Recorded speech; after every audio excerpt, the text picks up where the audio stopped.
As war approached in early 1861, Lowe was convinced that balloons and his skills as a balloonist could be of use to the U.S. Army. He had friends in high places, as I say, and arranged for President Lincoln to get a demonstration on June 16th of 1861. It took place near the present-day site of the Air and Space Museum. The Enterprise, you see the balloon there, and that's a kind of an artist depiction of what he would have seen from about 500 feet up, and he telegraphed a message from the tethered balloon back to the president, and this is what it said. Balloon Enterprise, Washington, D.C., 16 June 1861, to the President of the United States.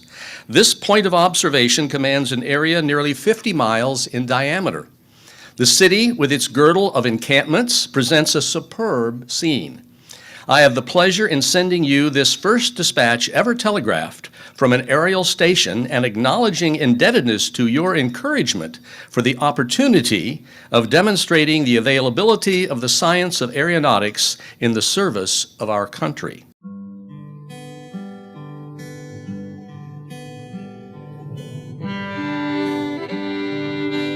This program is a video presentation of the Civil War Roundtable of the District of Columbia. Please consider making a monetary gift to support our efforts to bring Civil War history to viewers like you. Visit CWRTDC.org to learn how. I'm delighted tonight to introduce our speaker and fellow member, Jim Anderson. Jim Anderson holds history degrees from Rhodes College and the University of Memphis, and he has done postgraduate work at the University of Oklahoma and at UVA. After college, Jim served for 3 years in the Air Force as Chief of Air Intelligence Operations.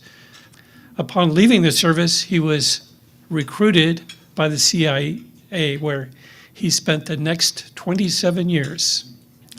His career included a variety of operational and management positions and 6 overseas duty tours in the Middle East, in Europe, Africa, and Asia. Jim's interest in the Civil War grew out of his experiences growing up on both sides of the Mason-Dixon line, and it was enhanced by his discovery that some of his ancestors wore blue and others wore the gray. After retiring from the CIA, Jim started his own leadership training business, which featured day-long tours of Civil War battlefields as part of the curriculum. And he is a member and past board chairman of the Friends of Ball's Bluff. Let's give a warm welcome to Jim Anderson. Well, good evening, everybody. Sandwiched between John Hennessy and Harold Holzer. I can't ask for better company. I'm not sure I'm going to be able to keep up with them, but I'll do my best this evening. I really appreciate the offer to come and speak to a group that I've fairly recently become a member of and have really come to value. A quick Ed Bars story, since you mentioned it. I used to give quite a few tours at Gettysburg and Antietam and Manassas. And I was at Gettysburg on a little round top one day, and I was talking to a management group about some of the leadership decisions that were made on the second day of the Battle of Gettysburg. And in the background, increasing volume, I was hearing this guy talking with a very deep voice. And I turned and realized it was Ed Bars. And I tried to talk over him for about 5 minutes or less, and then I just gave up and said, just listen to him. I spent most of my career in the Directorate of Science and Technology at CIA, and yet with history degrees, I think it's ironic that I will try this evening to talk about some of the technology advances that occurred during the Civil War and that were advanced by that conflict. I'll start with aerial reconnaissance and then go on to cryptography. So this is the Intrepid. This is one of the balloons that was flown by the U.S. forces during the war. Now, balloons were certainly not a new technology at the time of the Civil War. They'd been around, but primarily in the United States as amusement parks and fair attractions, really. Balloon reconnaissance, of course, had been used in Europe by armies there in the 18th century. The first American civilian balloonist of any note was a guy by the name of John Wise, who took to the air in about 1835. Proposals to use balloons in the Seminole War in the 1830s and the Mexican War in the mid-1840s were shot down, so to speak, by the military brass, who, as they have over the centuries, opposed anything new in the way of technology until and that's continued, of course, into the modern era, unfortunately. But of course, we want to talk about this man, Thaddeus Lowe, who I'm sure most of you are familiar with. In 1859, he announced, because there was a prize that was offered, that he was going to fly across the Atlantic in his new balloon, and the name of the new balloon was the City of New York, as you can see there on the right. It had a diameter of 103 feet, and it was the largest balloon in the U.S. at the time. The valve that was constructed to inflate the balloon was also a type of technology because it was constructed of wood and leather, because it was very important to avoid sparks that might ignite the hydrogen that the balloon was filled with. The valve was used to vent the gas so that they could then descend the balloon back to the ground again. Lowe and his balloon did make several trips over the 18 months, but he was never able to make the Atlantic flight because the balloon was damaged in high winds, and that's something we'll see that was a challenge throughout the time that balloons were used during the Civil War. I won't say during the Civil War because balloons were only used for the first couple of years of the war, and we'll talk about that. As war approached in early 1861, Lowe was convinced that balloons and his skills as a balloonist could be of use to the U.S. Army. And he had competition from a couple of other balloonists, but he had friends in high places, as I say. One of those was Joseph Henry, who was not only a balloon enthusiast, but he was also Secretary of the Smithsonian. And he had friends like the Secretary of War, the Secretary of State, and the President of the United States. And he put in a good word and arranged for President Lincoln to get a demonstration on June 16th of 1861. It took place near the present-day site of the Air and Space Museum. Of course it should be there, right?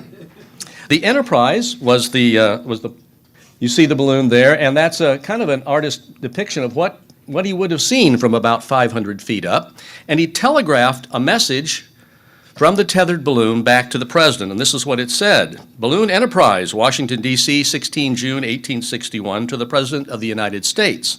This point of observation commands an area nearly 50 miles in diameter. The city, with its girdle of encampments, presents a superb scene. I have the pleasure in sending you this first dispatch ever telegraphed from an aerial station and acknowledging indebtedness to your encouragement for the opportunity of demonstrating the availability of the science of aeronautics in the service of our country. And indeed it was the first, as far as we know, documented air-to-ground communication recorded in U.S. history. Well, Lincoln was impressed. He was one of those who was interested in technology, and he asked Lowe to dinner in the White House, and then he invited him to spend the night. I don't think it was in the Lincoln bedroom, however. They spent quite a bit of time talking about how balloon technology could be put to use in military operations. Lowe initially was assigned to the Topographical Corps, topographical engineers, which made sense because they were going to help with map making and to mark enemy positions and fortifications in northern Virginia to begin with, just across the Potomac from Washington. He also gave a ride to General McDowell, who made observations leading up to the first Battle of Bull Run, or Manassas, and McDowell was impressed and put in a good word for the president.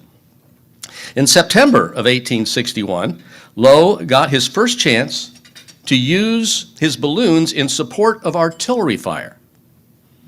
From a position over Fort Cochran, south of Washington, he could see the rebel encampments at Falls Church, but Union artillery batteries could not see their targets. As the artillery fired, Lowe used flags, signal flags, to signal range and direction corrections to the artillery below between volleys. After a few corrections, the artillery was landing rounds on target. And of course, that's the precursor to artillery forward observers and now aerial drones that we use today. Despite these successes, Lowe had difficulty arranging a meeting with General-in-Chief Winfield Scott. It seems that the Army brass was less enthusiastic than the president about embracing this new technology. Finally, President Lincoln, as he often did, as we know, during the war, intervened and wrote a letter to General Scott introducing Lowe, in which he said, "General, this is my friend, Professor Lowe, who is organizing an aeronautics corps and who is to be its chief. I wish you to facilitate his work in every way." That worked. 9 months, however, later, after that demonstration, the U.S. Army Aeronautical Corps was formally designated in March of 1862. The organization details were left up to Lowe. He paid himself $10 a day in gold, about $200 in today's money, which is about a colonel's pay at the time. He initially hired 8 experienced balloonists, many of whom who had worked for him, including his father Clovis. They were paid $3 a day in gold, as well as a construction supervisor. But there was a critical misunderstanding over the status of Lowe and his men. Only the construction supervisor received an Army commission. Lowe and his pilots remained contractors, civilian contractors, and never received Army commissions. Lowe and his aeronauts accompanied the Army of the Potomac to the peninsula in the spring and summer of 1862, and they served effectively during the Fredericksburg campaign and the Chancellorsville campaigns, as well as significant operations at Fortress Monroe and on the Carolina coast, and at Island Number 10 on the Mississippi River. The Union balloons inspired a counter-effort on the part of the Confederates, who flew both hot air and gas balloons, but only for a few months. And we'll talk about that a little bit. The equipment. This is a talk about technology, after all, and the equipment was a little bit more sophisticated than you might imagine for the time. In addition to his binoculars, and those are a picture of his binoculars in the lower right. These are pictures from the Smithsonian, by the way. In addition to his binoculars, he invented or designed a barometer altimeter that was graduated in inches of mercury and feet of altitude. A sliding scale enabled the aeronaut to correct for both the barometric pressure and the altitude at the takeoff point. When linked to the ground via a portable telegraph set, the equipment enabled Lowe and his aeronauts to provide near real-time intelligence to the ground, including, as we have seen, the ability to direct artillery fire. In the upper left is the altimeter, and you see a telegraph key, which was a miniaturization that was required in order to get it into the balloon basket, which was quite small. We'll talk about that in a minute. Mobility was an issue. At first, the balloons were inflated using coke gas from the municipal gas supply stations in Washington, and then were towed into the field using ropes and large ground crews. This made it difficult to take the balloons on field campaigns. For instance, during the night of October 12, 1861, this would have been shortly before the Battle of Ball's Bluff, I'll put a plug in for that right now, a large group of handlers made the first balloon crossing of the Potomac River over the Chain Bridge. Now, the Chain Bridge at the time had a steel structure, superstructure over the top of it. So it took 9 hours to get the fully inflated balloon across the bridge. The handlers had to walk across the superstructure holding the balloon with ropes. As far as we know, nobody was killed, which was a miracle. The resourceful Lowe came up with an ingenious solution, an invention called the portable hydrogen gas generator. The generators were built in Washington Navy Yard using copper plumbing and tanks. The gas was generated by mixing dilute sulfuric acid, iron filings, and oil of vitriol. Once in the field and set up, it took about 4 hours to fully inflate the balloon, a huge advantage. You can see an actual photograph in the lower left-hand corner there of 2 of those gas generators, mobile gas generators. The smaller balloons were used in windier weather or for quick one-man low-altitude ascents. They needed less gas and inflated more quickly. Those balloons included the Eagle, the Constitution, and the Washington. The larger balloons could carry more weight, usually a telegraph set, and maybe an operator as well as an observer, and they could go higher, over 1,000 feet. They were the Intrepid, which was his favorite balloon, the Excelsior, the Union, and the United States. The United States was the only one that was never actually put in service during the Civil War. As McClellan's Peninsula Campaign got underway in the spring of 1862, Lowe brought along 3 balloons, 4 Army wagons, 2 hydrogen gas generators. McClellan relied heavily on the balloon observations to provide real-time information. As Lowe observed, a hawk hovering above a chicken yard could not have caused more commotion than did my balloons when they appeared before Yorktown. Confederate General Longstreet also recalled that Southern troops always felt insecure. Quote, "The Federals began to realize all their advantages by flying balloons above our heads." Now, one of the controversies was free versus captive flight. And that had been an ongoing controversy among balloonists. There were advantages and disadvantages to each of those. Free flight allowed the balloon to travel directly over enemy positions at heights beyond range of the ground. But they were subject to changes in wind direction and lacked the ability to provide direct communication to the ground. In captive flight, the balloon was tethered to the ground slightly behind friendly lines, and then direct communication could be provided via telegraph or simply writing out a message and dropping it to the ground. The disadvantages, of course, are that that fixed position limited the range of what the observers could actually see. In his first free flight, now that's an actual photograph, to take a look at the size of the person and the height of the basket. And now think of that at 1,000 feet. I'm not going first. Anyway, in his first free flight on the peninsula, Lowe was forced down behind enemy lines and had to wait for rescue that night. After that incident, he remained tethered to the ground. On at least one occasion, in April of 1862, the balloon with Fitzjohn Porter broke free and drifted over rebel lines for many tense moments. Winds, fortunately, blew Porter and the balloon back over Union lines.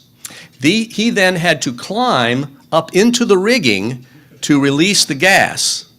Now, so he didn't stay in the basket. He had to climb up into the rigging to do that. I don't know how many other trips Fitzjohn Porter made, but a number of other generals did. It was kind of a who's who of Union leadership, McClellan, Hooker, and many others. Then there was a young lieutenant, this guy, who took a flight on a dare. And he admitted that he was petrified and that he actually sat down in the basket. Now, he had the presence of mind to count campfires and flags and gun emplacements, and he became quite adept at providing maps. This is a map that Custer drew. That is, of course, George Armstrong Custer, after his promotion. But it is a copy of a map that he actually drew from one of his balloon flights. The Union balloons were in danger only briefly upon ascent and descent, but at altitude they were virtually out of range.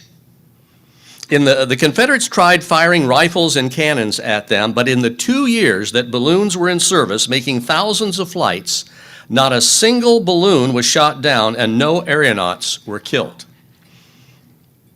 The rebels were more successful, however, at developing countermeasures, which of course have continued to the present day, as we are in an era of spy satellites, of course, and the same sort of thing applies. How do we obscure on the ground what they're trying to see? Camouflaging, blackouts, no fires, and of course, there you see the logs that they called Quaker guns that looked like cannon from the air. Now, the Confederate attempts.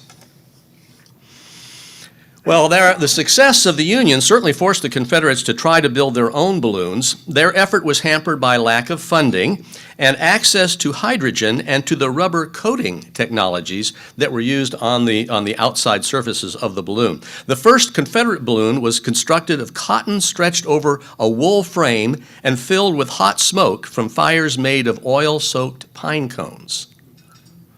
The first Southern balloon was described by its pilot, Captain John Bryan, as, quote, nothing but a bag of cotton coated so it would be airtight. It was transported, inflated, on a steamer on the James River. And when the tide went out, the steamer ran aground and the balloon was captured by the crew of the USS Monitor. It was never used. Okay, a second Confederate balloon, known as the Gazelle, that's optimistic, was constructed from bolts of dress silk provided by the ladies of Charleston, South Carolina. The Gazelle saw important service during the Peninsula Campaign when it was piloted by Confederate engineer, signal, and artillery officer, Colonel Edward Porter Alexander. That one. The balloon was captured on July the 3rd, 1862. The patchwork silk was given to Lowe, who had it cut up into small squares and given to members of Congress. It's a pretty good lobbyist. Not a bad idea. Sadly, within a year, both sides had given up on balloon technology. Lowe ran afoul of U.S. Army egos and bureaucracy, his own stubbornness and arrogance. For all of his success, the Balloon Corps never fully was appreciated by the military brass. The civilians were still regarded as sort of carnival showmen, I guess you could say. The professional Lowe bristled at this lack of respect and grew resentful of constantly having to prove himself. Unable to find a home in the Army structure, the Corps was transferred to the Corps of Engineers in the spring of 1863. Think what else was going on in the spring of 1863. Lowe's new Army administrator, Captain C.B. Comstock, resented that a civilian received higher pay, and he reduced Lowe's pay from $10 a day to $3 in greenbacks. He also accused Lowe of misappropriating funds. Lowe appealed in writing to the Secretary of War, but received no support. Disgusted, Lowe resigned on April the 8th, 1863, after having made over 3,000 reconnaissance flights. Now, the balloons didn't end then. His successors were the Allen brothers, but they lacked Lowe's technical and administrative skills, and by August of that year, August the 1st of 1863, the Balloon Corps contract was not renewed, and the Balloon Corps went away. Now, the decision astounded the Confederates. As Colonel Alexander said later in his memoirs, "I have never understood why the enemy abandoned the use of military balloons early in 1863 after using them extensively up to that time. Even if the observers never saw anything, they would have been worth all they cost for the annoyance and delays they caused us in trying to keep our movements out of their sight." Well, let's move on now to another technology that we'll talk about. We're going to be talking next about the Signal Corps. In addition to sending and receiving messages, the Signal Corps duties included intercepting and translating enemy messages, observing troop movements, and engaging in exploring and reconnaissance. So they had the same sort of duties as the balloonists, but on the ground. Signal Corps was headed by the Confederate Signal Corps. The man here on the left was Colonel William Norris. It wasn't officially approved until April of 1862. It had a small nucleus of about 50 officers and NCOs, but had another 1,500 men that were delegated or reassigned from other parts of the Army. All were instructed in wigwag or semaphore and in the cipher security encryption system and entrusted with key code word books. They also learned to use the telegraph and the Morse code system. In the field, they were formed into squads of 3 to 5 mounted men commanded by a lieutenant or a sergeant and assigned to an infantry division, a cavalry brigade, or to a corps headquarters. Now, the U.S. Army counterpart was headed by a former medical officer. Some of you may have heard of him, Colonel Albert James Myer. At its peak, the U.S. Signal Corps numbered 300 officers and 2,500 men. Myer had an interesting background, as some of you probably know. He worked as a telegrapher, as a telegraph operator, while he was attending the University of Buffalo Medical College. In 1854, he was commissioned a lieutenant, an assistant surgeon in the U.S. Regular Army. He inherited a fortune from his family, so he was independently wealthy, so he could afford to stay in the Army at this time when so many other officers, West Point trained officers, were leaving the Army in the 1850s. Over the next 6 years, he devised a visual signaling system, and in 1859, Lieutenant Myer and his assistant, Edward Porter Alexander, set up a signaling system and officially tested the Myers signaling system before a board, an Army board headed by Robert E. Lee.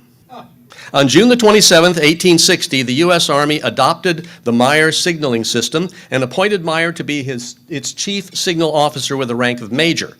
The newly created signal department was within the Quartermaster Corps. They had to put it somewhere. The U.S. Signal Corps was officially established in March of 1863, and that's its headquarters there on the right in Washington. It was authorized a colonel in command and officers and enlisted grades. Throughout the war, signalmen equipped with wagons for their equipment served in small bodies attached to higher headquarters, not unlike the system that the Confederates used. Signal stations had two purposes: observation, to observe and report on the particular area that they were covering and to look out for the enemy, and communication, observation and communication, to relay messages. The observation role was critical, as noted by none other than George Custer. In a letter, he said this: "An army can have no better outpost from which to watch the movements of the enemy than a signal station, and with a practiced signal officer at such a position, no force can move without being detected." Usually signal stations were more effective for the Army in providing warning. Observation stations were often operated in exposed areas, some distance from the Army, and that made for hazardous duty. The ratio of killed to wounded in the Signal Corps was 150%, when compared with the other branches of the service that were about 20 or 30% killed to wounded. So it was dangerous work. The wigwag system was the most common communications method, especially on a tactical battlefield. It employed flags by day and torches by night. Here's an artist's rendition of what a nighttime signal flag station would have looked like. Many of them were on much more elevated positions or on towers. The flag system was invented by Colonel Myer based on sign language for the deaf. When he was going to medical school, his dissertation was a new sign language that he developed for the deaf.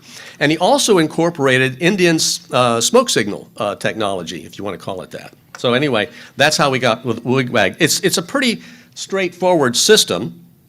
Flag motions are center, right, or left.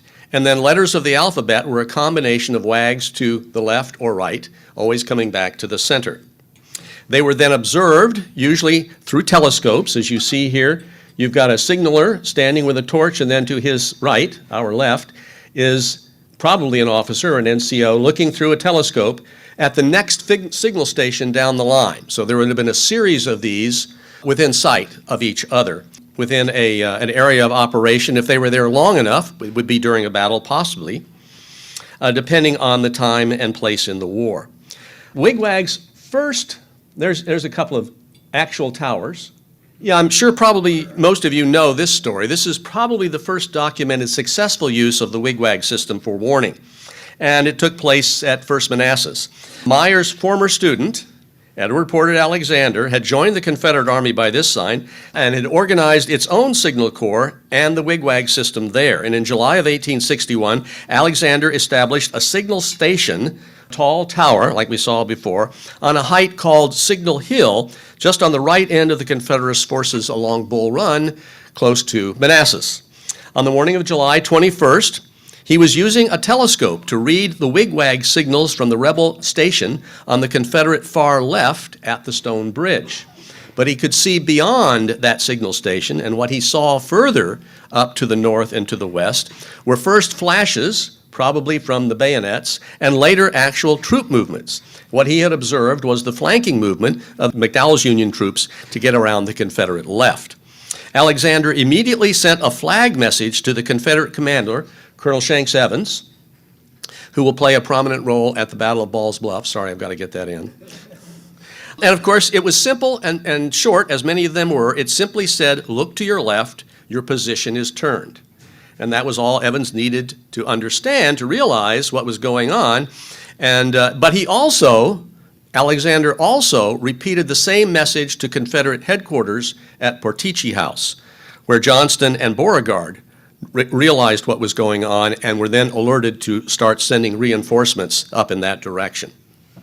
Both sides used the same wigwag system and the same language. Of course, everybody spoke English for the most part. So intercepts, often using telescopes, were common at first, and so encoding was introduced. But it was used only for the most vital details, and messages were kept short. This was due to the time required to encrypt and the risk of garbling, and we'll certainly talk more about that in a minute. Colonel Myer, of course, as we know, went on to establish the U.S. Weather Bureau, and he coined the term forecast. And of course, we are on Fort Myer today. The telegraph. The Signal Corps torch flag signals were supplemented and in some cases were interlinked with a telegraphy system. The telegraph, of course, the two Greek words tele, distant, and graphen, to write.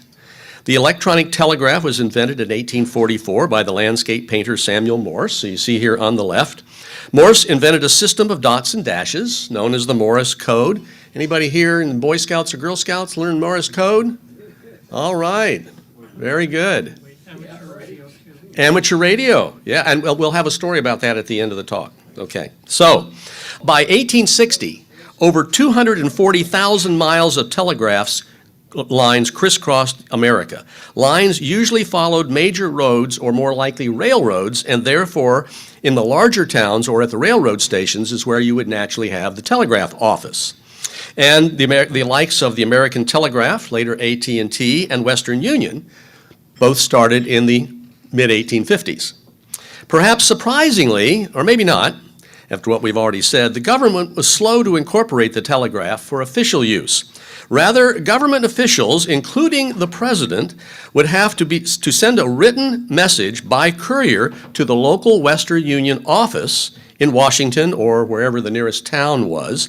The clerk would pay a fee and wait for the telegrapher to send the message. Sometimes he would wait for a reply if it was urgent. All of that changed with the Civil War. The U.S. Military Telegraph Service was formed in April of 1861, even before the first battle.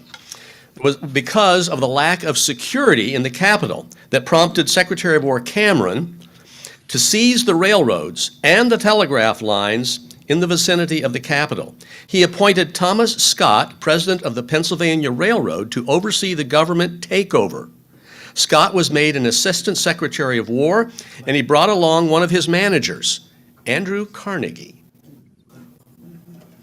Well, these civilians set to work creating a telegraph system. They brought 4 of their top telegraphers to form the nucleus of a new organization and to hire and train new operators. And within 6 months, Scott and Carnegie returned to the Pennsylvania Railroad, and Anson Stagger, one of the 4 operators, became the general manager of the U.S. Military Telegraph Service with the rank of colonel.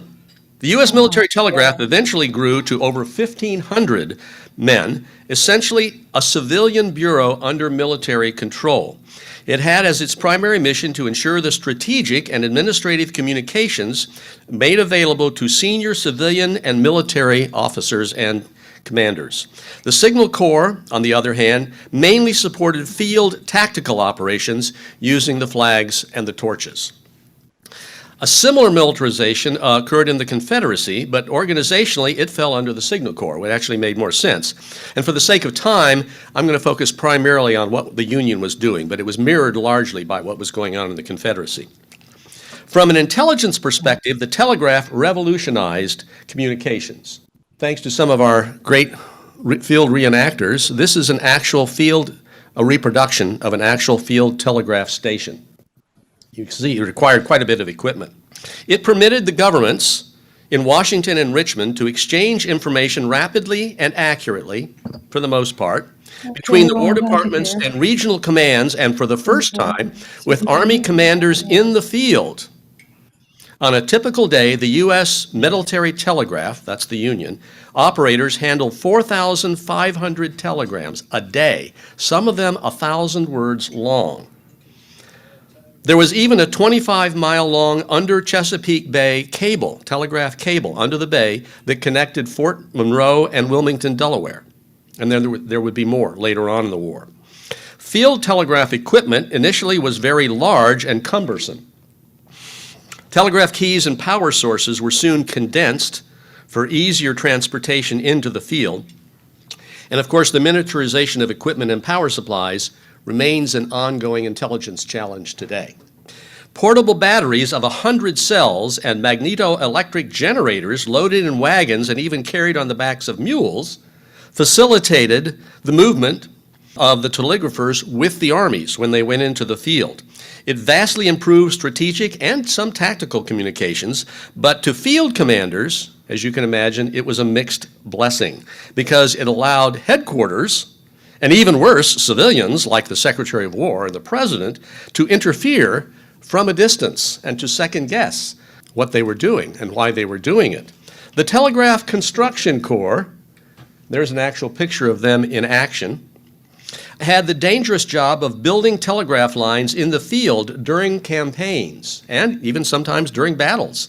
The Union Corps had about 150 men traveling in wagon trains to construct temporary telegraph lines. During a campaign or battle, one wagon was stationed at the starting point to act as the receiving station, telegraph station, while the other wagons traveled with the Army to act as relay stations. They were dropped off along the way. Theoretically, this enabled the field commanders to be in communication with both General Headquarters and with the Military Telegraph Office in Washington, D.C., or in Richmond. At first, field service was unreliable because the lines were exposed copper wire, which of course broke easily. But it wasn't long. I mean, copper wire had long been insulated, but the Army was requiring large amounts of copper wire, and so at first they were stringing copper wire bare, and then later on the supply of insulated copper wire made things a bit easier. But at first, TCC crews would carry a coil of wire between them or load them on the back of a mule, and as they or the mule moved forward, unwinding the wire, two men would follow behind, and they would initially hang the wire on fences, on bushes, whatever they could do to keep it off the ground, to keep it from being run over and broken. And then later on, crews would come along with pikes and prop up the wire, and then crews would come behind them and eventually install poles and hang the wire. But initially, that telegraph was known as the grapevine telegraph. And therefore, we have the term, heard it on the grapevine, right? Good song. Because these lines were so vulnerable to enemy wiretapping and cutting, cavalry patrols were required in constant duty of keeping guard on these wires to keep them from being cut and from being tapped, and we'll talk about intercepting. By the beginning of Grant's Overland Campaign in the spring of 1864, field telegraph personnel were stringing wire at the phenomenal rate of 2 miles per hour, about as fast as you could walk. That's how fast they were stringing it. During the war, the TCC built 15,000 miles of field and land and submarine telegraph lines. Serving as a field telegraph operator was hard and dangerous and sometimes thankless work, especially on or near a battlefield. Telegraph operators suffered the same casualty rate as infantrymen that they supported. Adding insult to injury, many military commanders resented or disrupted the civilian operators because they were not members of the military. Although working in the War Office as a headquarters telegrapher was not as dangerous, it was still a very demanding job. The operators worked long hours under high-pressure conditions. The cipher operators had the major responsibility of decoding valuable pieces of information and moving them along to higher-ranking officials from the president on down. The president, of course, spent quite a bit of time in the military telegraph office at the War Department. Along with decoding Union telegrams, the cipher operators also had to decode Confederate ciphers to the extent that they could. Telegraph operators also had to be extremely trustworthy and discreet, handling the most sensitive information at the highest levels. And we see that today. In espionage, if you want to recruit someone that's in the commo office. That's where all the traffic is going. One example of these operators during the Civil War is an operator by the name of E.S. Sanford. That's the guy actually here on the upper left. The picture in the far right is from the movie Lincoln. That is Sanford. He actually altered General McClellan's passionate dispatch to Secretary of War Stanton in the midst of the 7 days battles. He deleted the last two sentences of the message which were highly inflammatory. The omitted passage read, and I quote, "If I save this army now, I tell you plainly that I owe no thanks to you or to any other person in Washington. You have done your best to sacrifice this army." Now, was that appropriate? Probably not, but I think it probably saved McClellan's job temporarily. As the architect of the Union military victory, General Grant used the telegraph for both tactical and grand strategy. In May of 1864, from his headquarters with Meade's army in Virginia, Grant sent daily orders and received reports about operations of Meade in Virginia, Sherman in Georgia, Sigel in West Virginia, and Butler about as close as he ever got to Richmond. But anyway, eventually he maintained command of a military force exceeding 500,000 soldiers operating over 800,000 square miles. As Grant's subordinate, General Sherman, said, "The value of the telegraph cannot be exaggerated, as illustrated by the perfect accord of actions of the armies of Virginia and Georgia."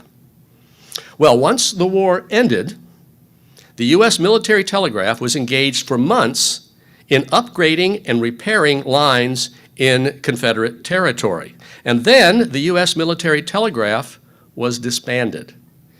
Government-controlled lines and offices were sold to private companies, and the civilian operators were discharged with no pensions. Thanks very much. Now, let's turn to an interesting area, cryptography, the writing of codes and ciphers. It's an ancient art. Its fundamental principles have long been understood.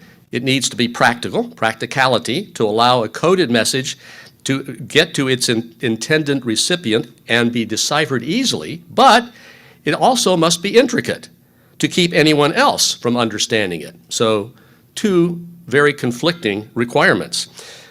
The Civil War presented new challenges to cryptographers because the telegraph greatly increased the number and speed of the messages. But the wires were not secure. At any point between the sender and the receiver, an enemy agent could tap into the line and receive the message, often without detection, often. Civil War armies had a hard time stopping the wiretappers, so they sought to minimize the damage by encoding, sort of, their transmissions. Even encrypted messages, however, were not safe. And thanks to an art nearly as ancient as cryptography, code cracking, or cryptanalysis, together with cryptography, they form the field of knowledge known as cryptology. Both sides in the Civil War used ciphers, and both sides tried to break their opponent's cipher with varying degrees of success. And this is a cipher machine here in the upper left-hand corner, and a code book. Both of these are from the CIA Museum. Now, ciphers are secret messages in which individual letters in the original or plain text are replaced with other letters or symbols. Q could replace E. This replacement could be generated by substitution, where the original plain text words or letters are removed and replaced, or by transposition, where they are simply rearranged. A cipher can express any idea the parent language can express. The sender and receiver must merely know the system for translating plain text into ciphertext and then back again. It is possible to read an enciphered message without the key if you can deduce what the system is that they're using. Codes are a more secure method, which replaces complete words or phrases or longer ideas with other words, numbers, or symbols. For instance, pumpkins can mean brigades. A code requires both sender and receiver to have a sometimes lengthy code book, I showed you a picture of that before, listing words and their code equivalents. A well-devised code was practically impossible to read without the code book. Civil War cryptography was mostly a matter of ciphers, but the words code and cipher were used interchangeably.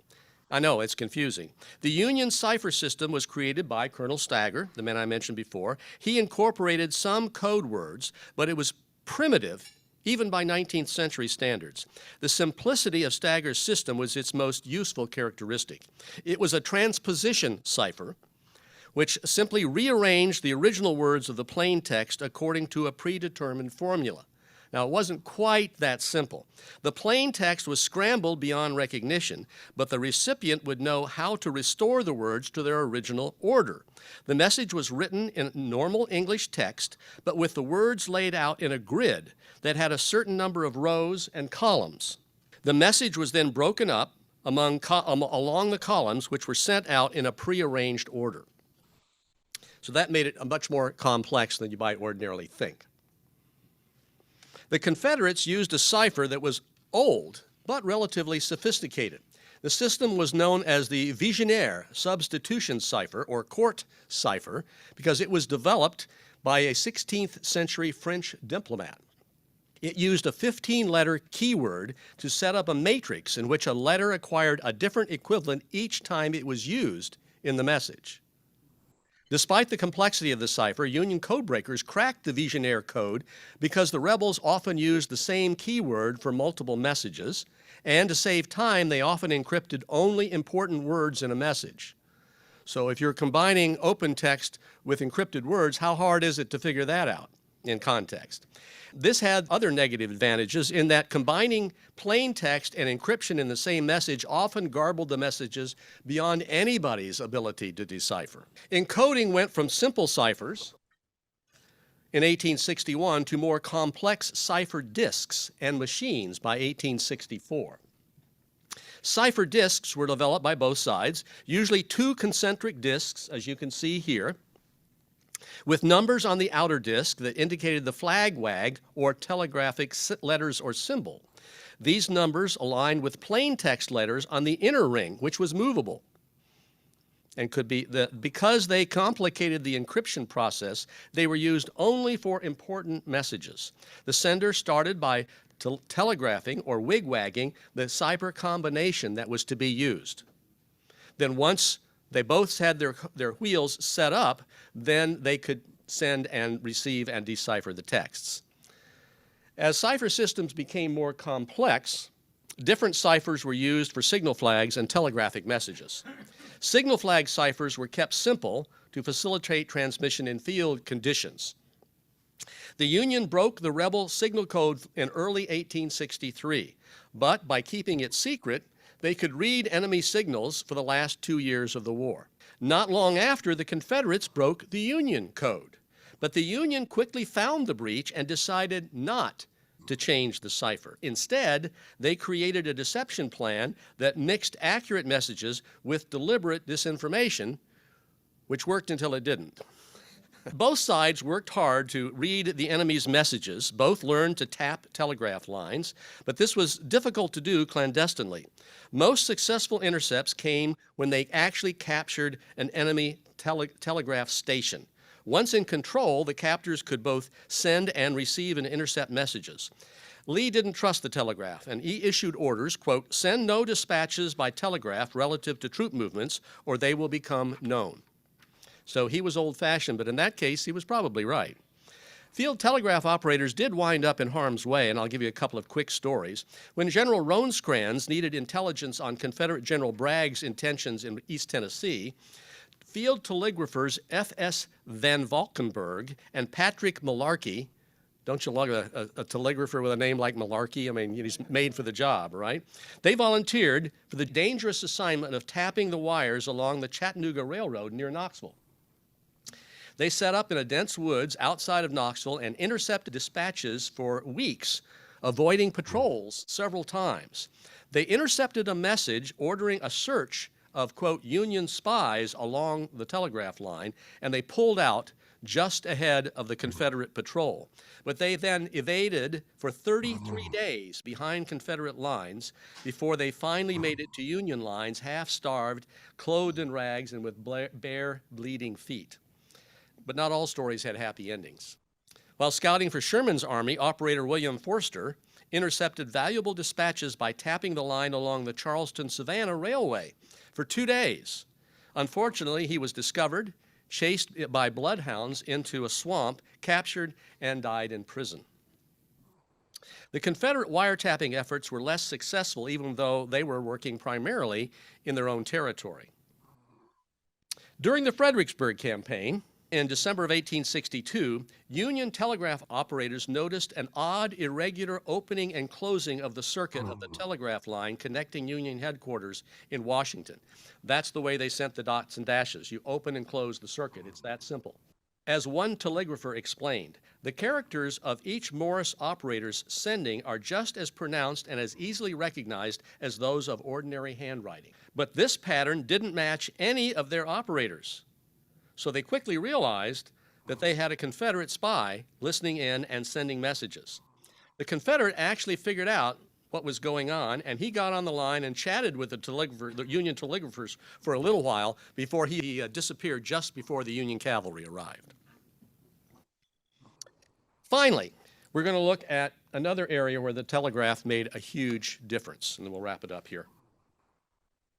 And that would be at the executive level, the president. In his role as executive officer and military commander-in-chief, the president had authority over the entire intelligence apparatus of the government. In theory, historically, the lack of rapid, effective communications meant that neither the president nor even the Secretary of War had much tactical control over armies in the field. That's been true throughout history. Generals in the field were pretty much living gods beyond the reach of national leadership. Their decisions determined the fates of battles, wars, and even nations. And for that reason, Alexander the Great or Napoleon and many other heads of state also commanded in the field with the army. It was the only way to combine the national and the military leadership. The telegraph changed all that. One phase of life in the telegraph room at the U.S. War Department, remember the White House had no telegraph in the White House. That's why Lincoln went across the street to the Army headquarters, where the old executive office building is now, where the War Department was. And he spent hours there in the cipher room. He occasionally slept on a cot, as probably most of us know, especially during the anxious hours waiting for news during a major battle. He even drafted part of the Emancipation Proclamation while waiting for news from the battlefield. Lincoln embraced technology. As we know, he was the only president to have a patent, even though it didn't work, but that's another story. He quickly recognized the impact of telegraphic communications on his ability to exercise near real-time control over an army in the field before, during, and after a battle. Beginning with the Second Battle of Bull Run in August of 1862, and during every subsequent campaign, the War Department Telegraph Office became Lincoln's Situation Room, painstakingly monitored incoming messages, often on an hourly basis. But intelligence is often of limited value unless you do something with it. This is the critical breakthrough. Lincoln acted on what he read. He regularly inserted himself into the exchange, sometimes in spite of the efforts of the Secretary of War and the military high command to have him go somewhere else. He often replied immediately, crafting his messages and responses by hand and passing them to the telegraphers for transmission into the field. Lincoln's secretary observed that, quote, his thoughts by day and anxieties by night fed upon the intelligence which the telegraph brought. And that's why Tom Wheeler's book is called Mr. Lincoln's T-Mails. Lincoln used the new tool to establish a conversation among himself and the civilian and military commands, the generals in the field. In one famous exchange, and I'll wrap it up with this, General Grant was feeling the weight of criticism from the high casualty rates and the lack of progress. And the former amateur wrestler, president, said, I have seen your dispatch expressing your unwillingness to break your hold where you are. Neither am I willing. Hold on with a bulldog grip and chew and choke as much as possible. When Grant read the message, he turned and said to his staff, the president has more nerve than any of his advisors. And so there is some legacy from all this today, and so I'll close with these two pictures. Some of you may recognize Kryptos on the left, which is at CIA headquarters. It's in the courtyard next to the cafeteria between the original and new headquarters buildings. It's been there for 30 years. It has two panels. It's about 12 feet tall, 20 feet long. It was built by a sculptor with input from one of our code people. And over the last 30 years, with a few hints, two-thirds of it, three-quarters of it, 3 of the 4 panels have been solved. But one of the panels has never been solved in 30 years. And we even let NSA try, and we don't like to do that sort of thing. But anyway. There have been 3 hints given over the years. In 2010, the word Berlin was the hint for the first panel. In 2014, clock for the second panel. In 2020, northeast for the last panel. And it might be interesting for you to know that 2 of the 4 panels were written using that old Confederate court cipher, the Vigenère cipher. That's what they used to encode these messages. Okay, and the other thing in the lower right-hand corner, you may have heard about this. This is the Jay Leno show in 2005. And you had a contest between 2 ham radio operators using Morse code and 2 young guys texting. And they were each supposed to send a message. The message was, I just saved a bunch of money on my car insurance. And even though the ham operators were telegraphing at about 29 words a minute, which they said was half speed for them, they still beat the young guys. They still managed. The old technology seemed to work pretty well. So that's my story, folks. Thank you for your attention. I appreciate it.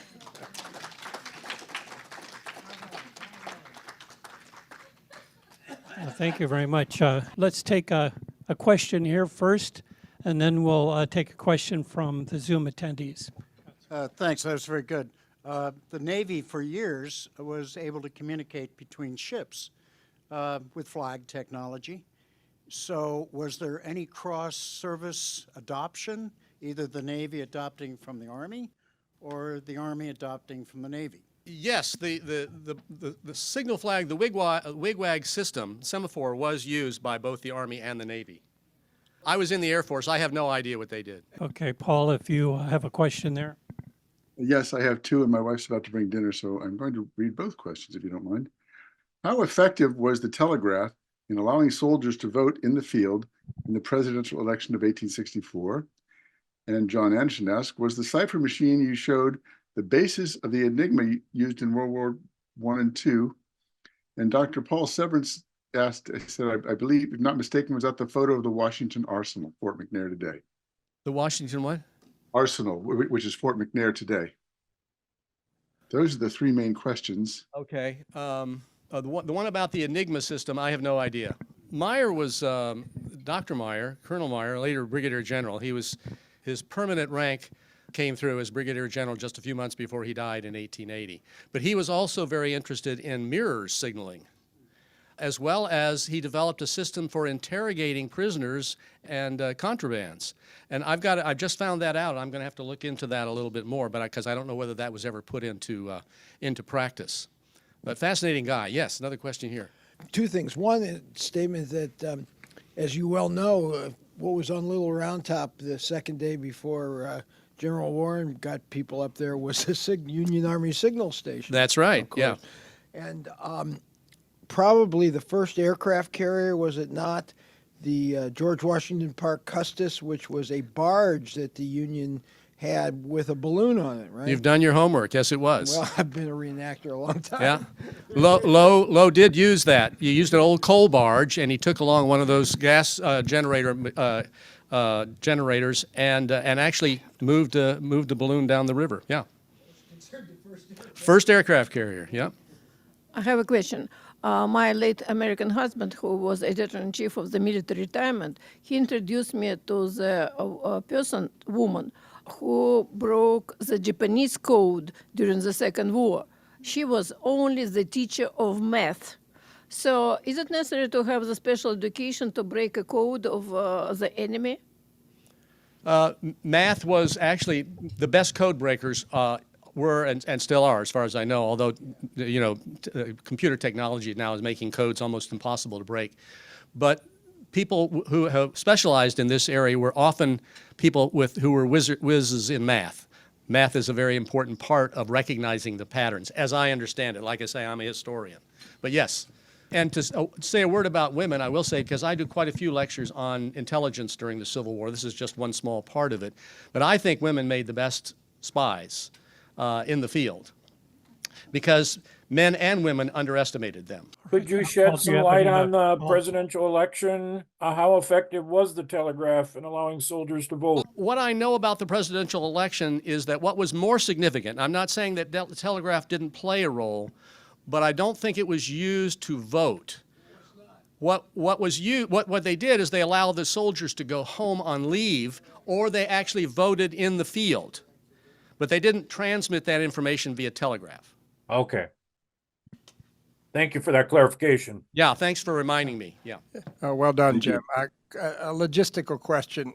If you got a balloon up here and you got a telegraph, I assume there's a wire that tethers it to the ground? Yes. How did they get all that gear that you pictured there? It just doesn't seem like you could get it all in that basket. No, you couldn't. Most of about the only thing that was in the balloon, you saw the size of those baskets. They're small. Even with the larger balloons, the baskets are pretty small. What they did was that all that equipment was on the ground. The only thing that was in the basket was the key. And it was linked by a wire. Yes, that's right. Paul, any more questions from Zoom attendees? Well, just some said that it ought to be on C-SPAN, and many congratulations. Thank you for excellent presentation. Really good. You mentioned a CIA museum. Is that open to the public? No, unfortunately. Okay. However, It's a great museum, but it's not. there's a great cryptography museum that is open to the public at Fort Meade, Maryland. Yeah. All right. Yes. So, yes. if you're up in that I'm area- sorry. You're right, and it is open to the public, and people ought to see it. It's a very good one. Thank you. And they do have an Enigma machine there and other spectacular examples of espionage and counter-espionage. I heard that the intelligence during the Civil War, 1865, were not actually, a lot of them were not released for 100 years until 1965. Correct. Yeah. I think one of the most incredible stories of intelligence during the Civil War is the Bureau of Military Information, the U.S. George Sharp, right. And what they did in a few months is just astounding. And all of those records, George Sharp's records, along with all the many of the telegraph messages that he sent, and much of the information that the Bureau of Military Information saved and documented was wrapped in red tape, and literally in red tape, and went undiscovered for over 100 years. That is true. And it was, Fischel, yes, thank you very much.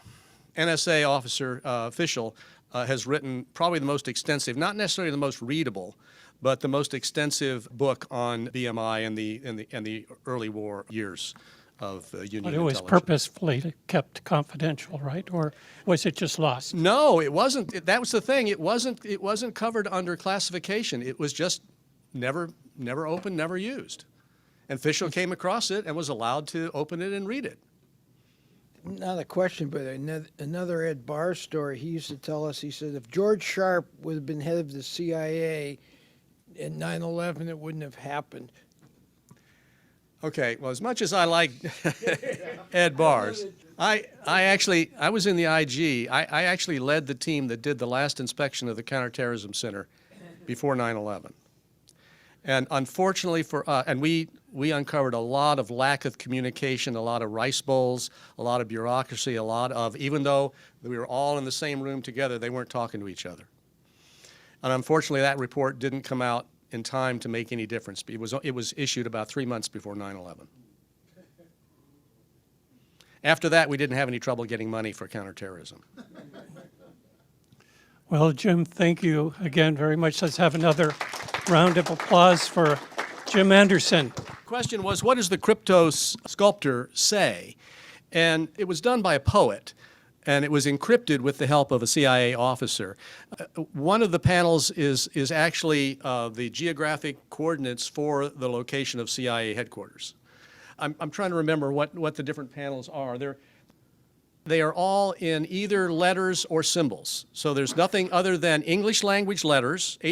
One half of them is about, each side is about 800 characters. And they're all either English letters of the alphabet or a few symbols, like a question mark or an exclamation point. But other than that, it's it just then needs to be rearranged. Thank you very much, Jim. Thanks for filling in.